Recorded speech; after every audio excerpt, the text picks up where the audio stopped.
الله وایي د دې صحابه کرامو نه پس د دې نیکانو نه پس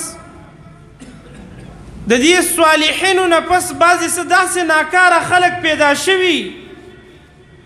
اضاعوا الصلاة منځونه یې ضایع کړه منځونه یې تباه کړه واتبعوا الشهوات الله وایي په خپل خواهشاتو پسې روان شو فسوف یلقون غیا الله وایي زر دی چې جهنم ته به یې ګزار کړم اضاعوا الصلاة منځونه یې ضایع کړه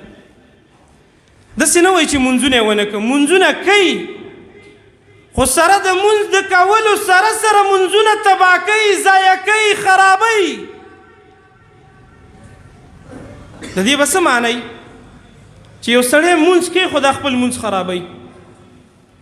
دا معنا کیدی شي چې پوره منځ نه کوي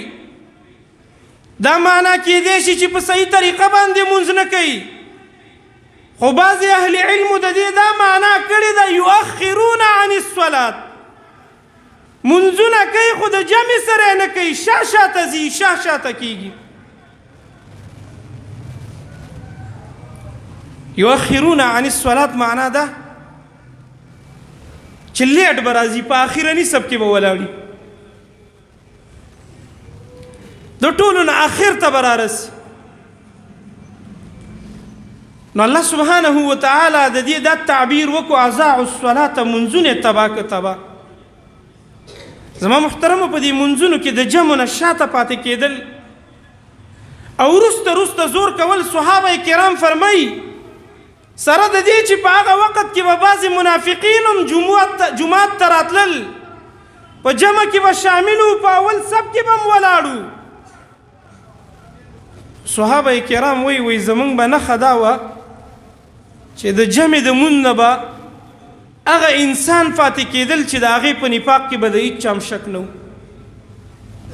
دا د منافقت علامه ده د نفاق علامه ده قرآن کې الله سبحانه وتعالی د منافقانو په صفاتو کې فرمایي وَإِذَا قَامُوا إِلَى الصَّلَاةِ قَامُوا كُسَالَى منځونو ته چې ودرېږي سسي په زوره به یې ودرې زړه یې نه ودرېږي